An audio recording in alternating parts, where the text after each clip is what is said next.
Jazzcast Pros.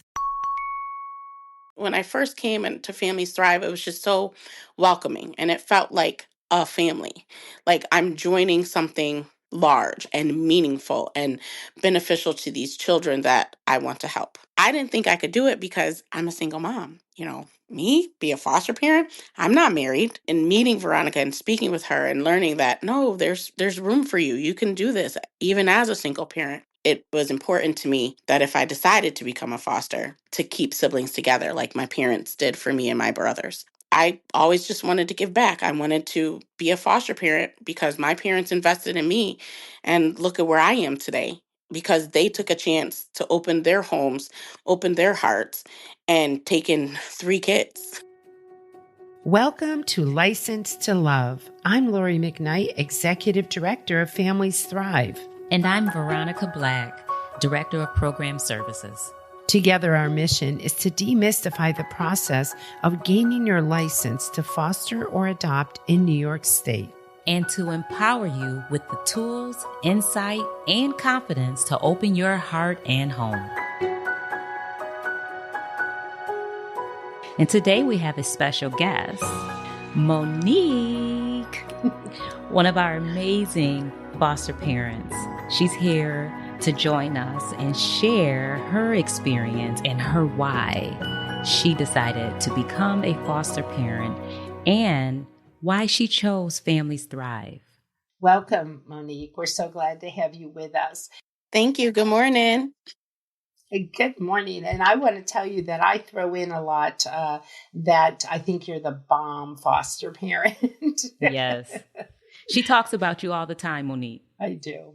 Well, thank you. And just side note, make sure you're at that gala. Yes. Make sure. Yes. I might talk about you. Oh, goodness. All right. I'll put it on the calendar for you. Yes.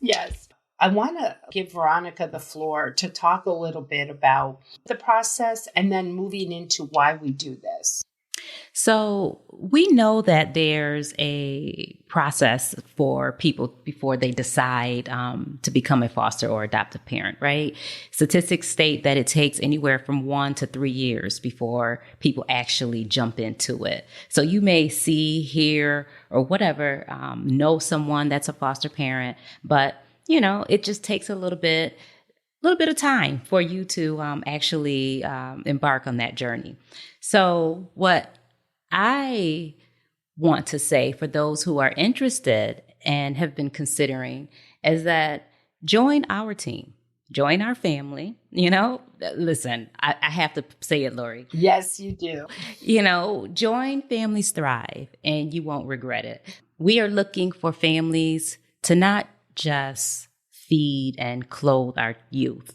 We're looking for families who are going to invest in our youth, who are going to teach them things. They're going to walk away with something. We're looking for families like Monique. Yes, we are. Like you said, I love the word invest because you're investing in the children's lives and futures. And even if they don't become yours or they leave you in a short amount of time, you've made an impact. You've made a difference. So investing is the key.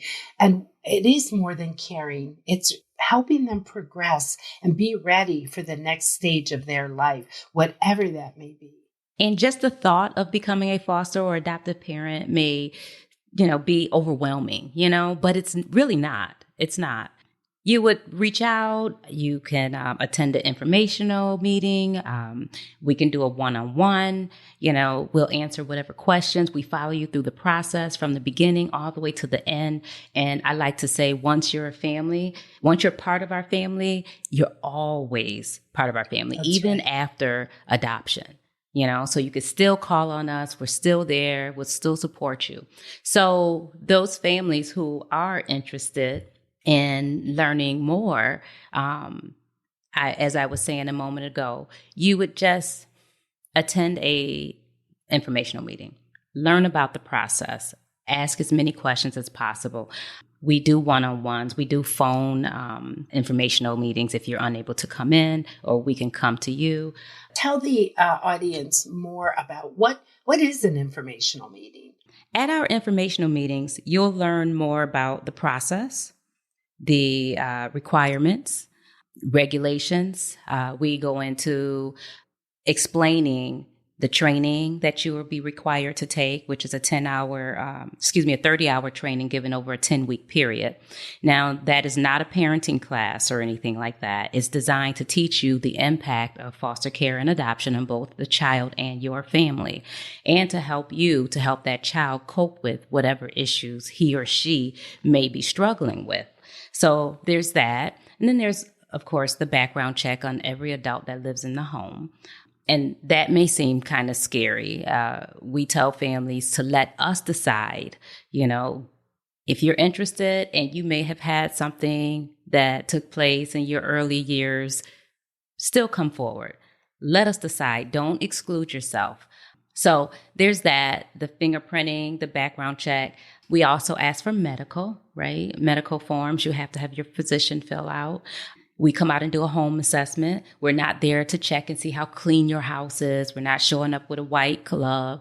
We're basically making sure the home is safe for children and that you have space, right? So we're looking for fire extinguishers, smoke detectors, carbon monoxide detectors, and we ask to see the rooms that the children would be living in. So that's basically it. Now, once you've done that, and you have decided that you want to move forward, that's when we would sign you up for our training class. And during that time frame, we would help you to identify your strengths, your needs, meaning weaknesses, help you to better identify what you can and cannot handle.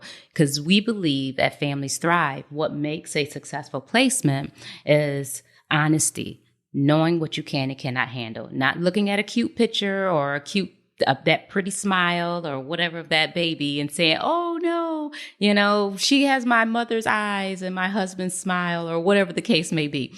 That doesn't work with us. We don't place based on availability of a bed. We place based on your strength and the child's needs. So that's our focus.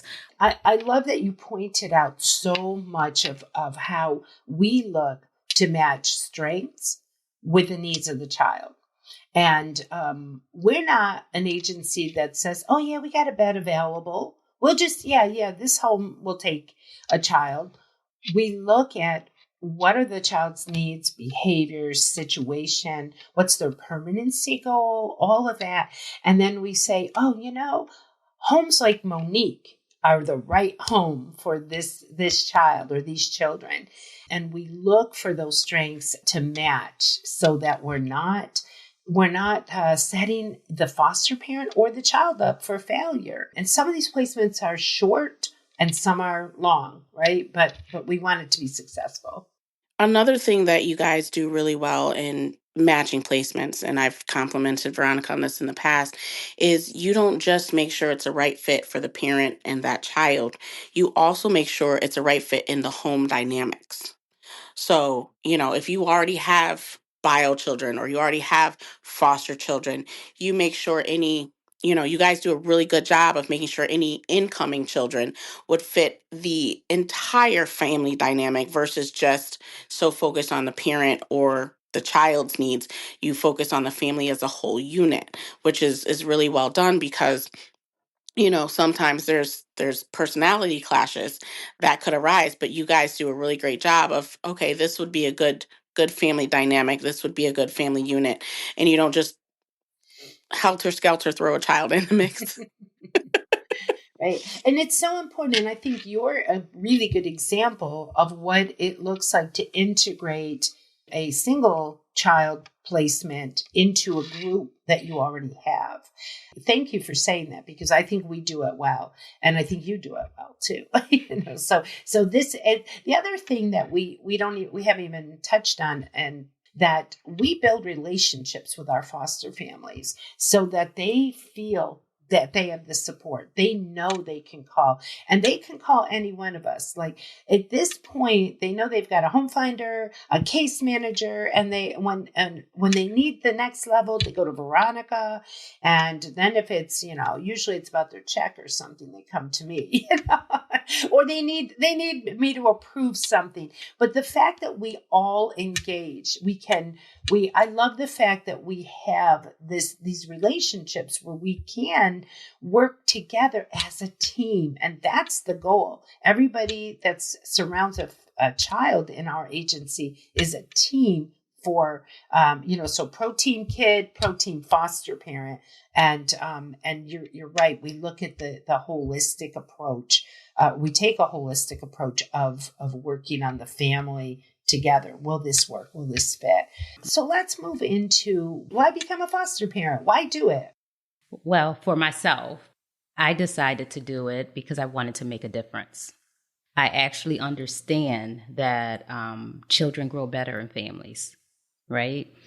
Not facilities, not, institutions. Children grow better in families. And, without the resources and the foundation that a family offers, we are basically setting our youth up for failure. So I just wanted to give back. And I felt like that was a great way. We tend to talk about, the school districts and how all these organizations are struggling and, families are struggling and kids are struggling and, youth. But what people fail to realize is that we have to fix home first.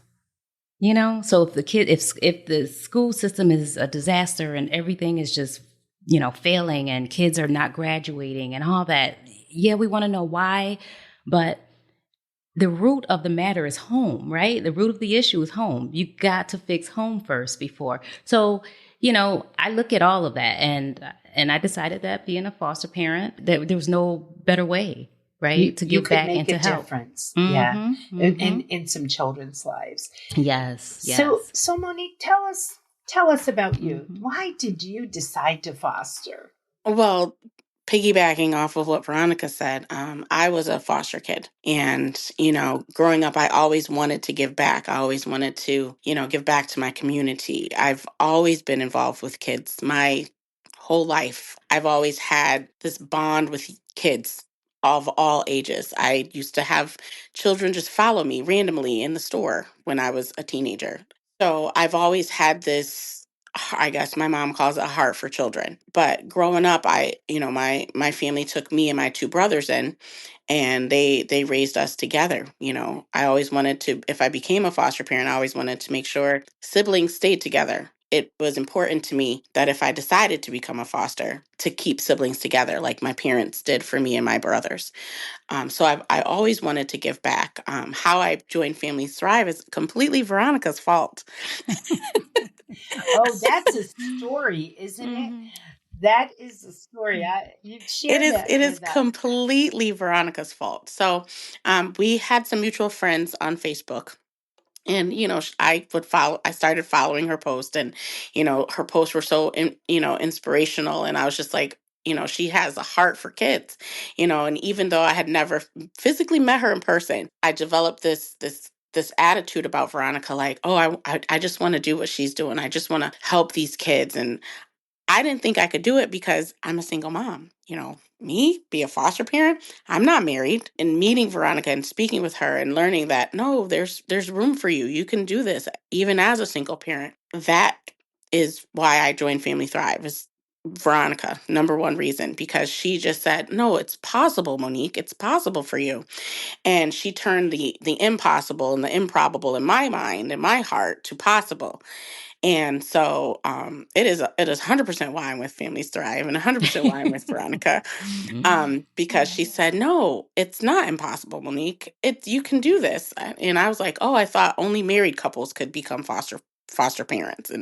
And she, dispelled my notions and guided me along this journey, and helped me get started, and has supported me from even before I got started. Even, hey, how you doing? Have you made a decision? Did you think about it? Do you want to come to a session? And it was always just that gentle prompting, and it's like, well, let me see what they're about. And when I first came into Families Thrive, it was just so welcoming, and it felt like a family, like I'm joining something large and meaningful and beneficial to these children that I want to help. And it has still been that way. And we're almost at the 3-year mark.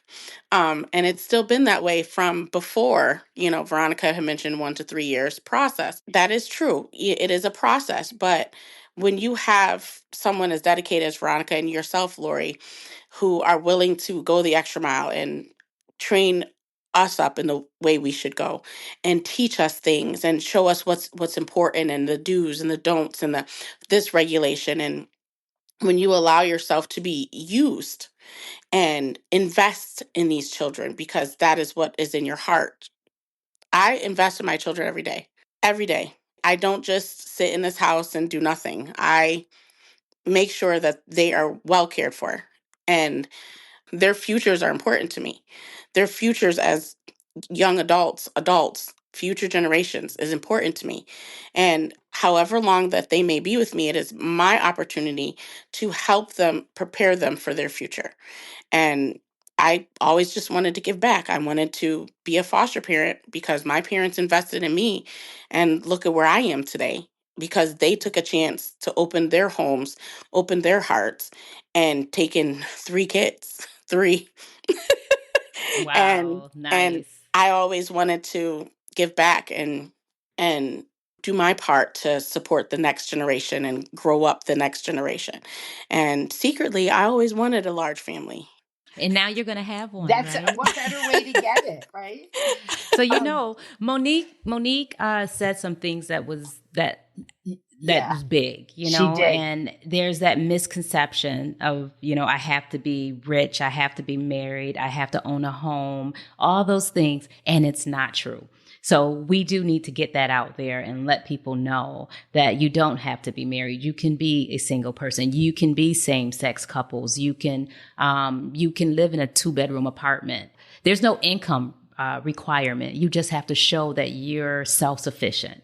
What you have coming in as far as income is enough to care for you and take care of your own business. So Monique, thank you for sharing that because that's something that we want our listeners to know. I know for myself, I was a single parent also when I started the process and when I eventually adopted my kids. So I was a single mom during that time. I only recently got married, but I just commend you and I thank you for all that you do, not just for our youth, but, just what you do for the organization, so we can't do this without you. You are so important, you and all of the other families that we have, so it's not like we're just the bomb, we are the bomb, but we're not the bomb without you guys, so you guys make us who we are, and we appreciate you and value all of you. Thank you. You said a lot of important things, and I love that sometimes when things don't go the way we think that they might go in life, that we're going to get married and have a ton of kids and own a big beautiful house, and they don't always go that way. So to be able to have the opportunity to care for children and to raise children, whether they stay with you or they don't, and make a difference in their life is it's a calling. It's really a calling. And your background story is just beautiful because you're bringing what you went through, I guess, your own journey, you're bringing into someone else's life to create their journey and making an impact while you're doing it. And I love that. And you really did specify some very important things about not just caring for them, but being part of their life, being a family, investing, and that you can be the only requirements for this job is that you're willing to care for and invest in children, that you can pass those background clearances, and that you have a space to call your own, and you can take care of yourself. After that, it's all about the relationship that we build with you to ensure you're trained, to ensure you have the support you need to make that difference and be that impact in their lives. I love the whys. You both said you wanted to give back, you wanted to make a difference. And I have a little unique situation where things just sort of fell in my lap. I was helping someone out. I already had 3 children. And you know, as fate would have it, it just all fell together for me to have 2 additional children that I'm so blessed to have. One thing that I find is I'm very disturbed by when I hear people say, "Oh, you saved them. Thank goodness," you know, and that really disturbs me because at the end of the day, no, they blessed me. I am the Yes, one, I am right? 100% in agreement with that. Yes. I am feel so blessed to have my children in my life. It is not I've saved my children. No. It is my children saved me. My children bless me. My children are amazing. And yes, I didn't, have them the typical way, but they were chosen by God to be with me at this point in their life and my life. And that's a blessing. That's a blessing, just that alone. So yeah, I know exactly how you feel because I feel that too. And it's just amazing at the impact they have on you. And as I said, life doesn't always turn out the way we want, right? We think we're going to be a big happy family, and maybe you were single parents, and some of us don't stay in long term marriages and whatever. So we figure out how to navigate caring for children and how to invest in them in various ways. And Veronica mentioned you can be a same-sex couple, single, married. You can be a grandma. If you've got a calling and your heart desires to care for children and you've got the means to at least support them to some degree, in an emotional capacity. And, we're going to help you do the rest. And the journey is beautiful. And I'm hearing Monique, Veronica, you as well. You adopted those boys, and what a blessing that was. And I'm hearing Monique talk about this was what I'm called to do. My journey is making a difference in the children you place with me. What do foster parents need to hear to start this journey? Because yes, the beginning process is information gathering and then training and then all of the certification process. What do we want foster parents to know to start their journey? Well, Lori, I've learned based on communicating with outsiders or families who are on the fence was that what stops them, hinders them, is the unknown, the fear of the unknown, right? So a lot of people say things like, oh, those children, or, those children have a lot of issues or behaviors, or I don't know, I don't know what I'm going to get.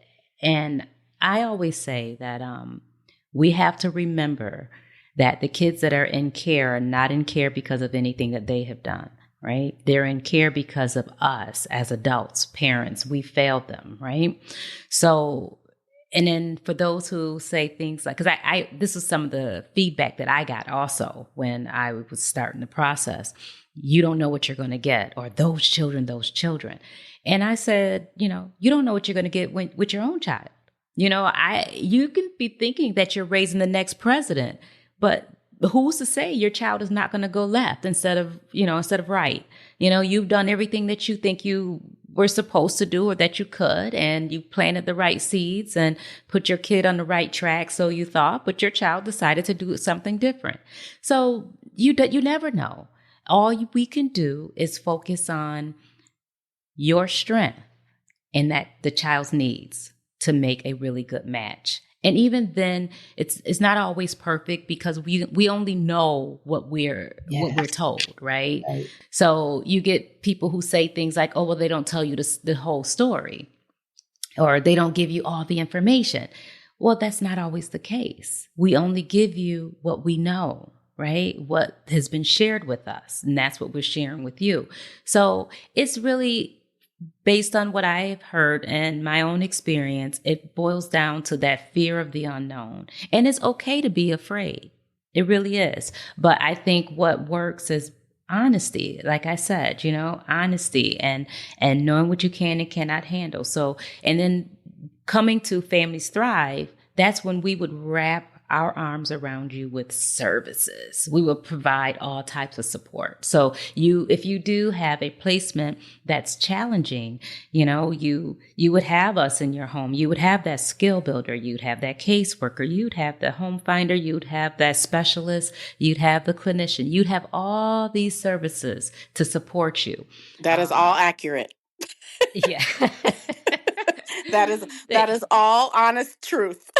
Yes, yes. So it's okay to be afraid of the unknown, but just know that we're not going to place someone with you that should not be with you. You know what I mean? Like if the needs are greater than what you can handle, we wouldn't do that. We definitely wouldn't. But if you have a kid in your home whose needs are just a little challenging and you feel like you need some extra support, we'll wrap you in love. That's what we want to call it. We'll hug you, and the whole office, everyone's going to come together and we will support you. And so that's what I see. That's one of the things that I see that holds people back. And that's that fear of the unknown. Monique, what about you? I would agree with you. But the like you mentioned with Families Thrive, you guys provide full service. It's not just a little bit here and a little bit there. It's the whole package. So it's wrapped up in a whole package. So if you need, as a foster parent, you need additional support, Families Thrive to provide that. They show up, they answer their phones, they have your back, and when your back feels up against the wall and you don't know left or right or middle or center, it just takes a phone call or a text or an email. And, if you have a question and you don't know which way to go, they have your back. Families Thrive does not just place a child and then disappear. They place a child and they check in. They make sure that you're good. They make sure the child is good. They set you up with, if you need additional support, additional services. That 100% is the truth, because I recently had a new placement, and definitely every child comes with challenges. And there were some things that I was told, so I was like, okay, this is the expectation. But then when you get that child and you see, oh, well, this is why this was in the file, this is probably what happened. And it's a completely different perspective than what you were initially told. So being afraid of the unknown, yes, that is a fear with every child, every placement, every situation is different. But we're here to overcome those challenges on behalf of these children. And if you have the willingness in your heart, if you have the patience, if you have the love and the drive, you can do this. You can do this. And then you have support. So you're not alone. The beautiful thing about Families Thrive is you are not alone. You are not alone trying to navigate for these children. You're not alone. They support you. When they say that they're there, they're not lying. They are there. They got your back. They right here, right on this shoulder and Yes. this shoulder. I love that. I have experienced it personally in my journey with Families Thrive. They're just not speaking words. Their actions match their words. So I appreciate hearing that. No, and thank you. And I think a lot of our families would say a similar thing. As the executive director, I am proud to hear that, because it's a challenging field, right? And it's challenging for all of us right from day one. We get a referral. So Veronica talked about the information, the process, getting to the training.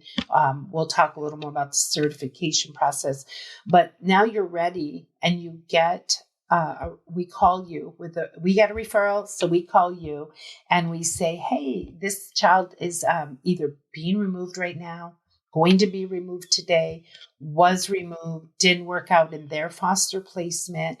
Can you find the right family. So then, Veronica and her team go start the process. Like they look at all the families first we got to look at who has an open bed. You have to do that. And then from there, who's the right family though? Who can make a difference? Who can support this child? And sometimes we only know what we know that minute. Sometimes the referring counties don't know. If a judge says this child needs to be placed in foster care at noon, and they're calling us at 12:15, and we're calling you at 12:30, nobody has a lot of information, right? So what we're doing now is we're going on what we have, and we're trying to fit, and we do a lot of matching, whether it's culturally, whether it's the ability of the foster parent, whether it's the needs of the child. We do we look at a broad spectrum of matching criteria. And so sometimes we're all going into this blindly. And that's where the support is crucial. So hearing you say that you've had that support is really great for me to hear, because I believe in my team and I know that they're out there doing the work and making some good decisions, even in who we select as foster parents, right, Veronica? Sometimes when we're getting through this process that we've been talking about, there's kind of a wall there that now we have to decide, is this the right fit for our agency? And you as a foster parent decide, is this my agency, right? And so we have to look at this bigger picture. Is this right for everyone before we even start your journey with children? And that certification process takes us through that, through those steps. I think the next steps we'll take for our next episode probably would be to really fine tune that certification process, and talk about where do we go from here once you're certified, right? I'm very thankful to have you on our team, Monique, and I love that you found Veronica on social media. What a great way. I will tell you that Veronica has a knack for recruiting on social media. We get a lot of people following her. I mean, her own story from start to finish. I mean, her fostering journey was huge. It's a story in itself, especially with a couple of her kids and their situation. That was big. And when she said, you don't always know what you're going to get, she's a classic example of, she knew a little bit, right? But it was a national situation. And boy, you probably didn't really know what you were going to get. Right. And based on, what they told me after my heart was committed, right? After I made that commitment, the stuff that I learned after the fact, it was extremely scary. But the kids actually didn't match the trauma that they experienced. So any other person would have ran for the hills. And when I talked to people about it, or my family, they were like, oh no, you're a single mom. Are you sure about this? And look at them now. Look at them today. So I have one going to the local university. He's looking to be a orthopedic surgeon. I have one who just graduated from culinary program, looking to be a chef, and now going into being a graphic design artist. I don't know what you call them, but yeah. So they don't match their story. And I know that comes from me investing in them, my commitment to them, and seeing them for not seeing them as their, or, judging them based on their file. I said, yes, I got them in, and I'm looking at them. It's like, it doesn't match up. It doesn't. So they're doing phenomenal. And that is just what you said. It's your investment. And I think you just hit on something when we talk about that certification process later on, kind of the final steps and then beginning your journey. I think that today we talked about the why. I think the next step is to talk about saying yes. I love that. I really love that. And one thing I've noted with you, Monique, is that we gave you a sibling set. And I would hazard to guess that sometimes there's, because we try to match everything, right? Everything needs, and we even look at cultural situations to make sure that there's a good fit, right? And you've taken in a sibling set that is a little challenging and a little bit different, right? And you have done some amazing things with these three girls. They're thriving. When I talked to the therapist who said, I'm ready to discharge them, they are good in a short amount of time because Monique is doing the work. And that's what we want to see. The journey should be not just the calling, not just, I think I'll do this, but the investment you've poured into those girls is showing up. And I can't say thank you and appreciate you enough for that. They are amazing. They are amazing girls. They are resilient. I'm starting to see a lot of them, a lot of me in them, and they are, turning over a new leaf every day, and they strive to do better. You know, they strive to do better. They come home from school and say, "Oh, and I did this and I did this." And last year it was like, "I hate school. I hate school. I hate school." And now this one is like, "I have a test and I don't want to miss and I got to go study. I got to go study, okay? I'm going to study. And I have homework. I got to go do." And I'm just looking at them like, and even as little as the little one, she's two, and speech therapy and physical therapy and occupational therapy, and she says thank you when you give her food now. So they're Aw. they're just doing so amazing, and I can see me in them. I can see all the time, all the effort, all the in time, the reading, the writing, the practice, the teaching, the educating. When your one says, "And mom, I washed my hair twice, like you showed me, and I scrubbed my scalp." But see, you're having an impact. You're training the children. Just what you said. You're training them the way they should go, and even no matter what the next step is for them, they won't forget the impact you've made, the difference you've made in their lives. I have one that I didn't think I had made an impact, and it's been since December. She hasn't been with me in a year. And since December of last year, she still texts me every single day to say good night, good morning, hi, how are you? And I didn't think she liked me. Aw. Um but the fact of the matter is you don't really know what impact. Sometimes you don't. Sometimes you do. And she surprised me because she says, "Oh, I miss you, Miss Monique. I miss you, Mama Mo. How are you? What are you doing?" And it blows my mind. Like every time her name pops on my phone, and I'm just like, "Oh, hi. What's going on?" And she wants to talk to me and she wants to communicate. And I honestly, I never thought that this one would pursue a relationship after the fact, and just seeing the manifestation of all my hard work.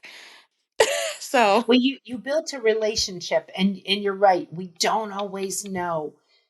Sometimes it's years later when you run into them and they say, "Oh my gosh, you made such a difference in my life." Like she's seen her work, her investment on a daily basis, right?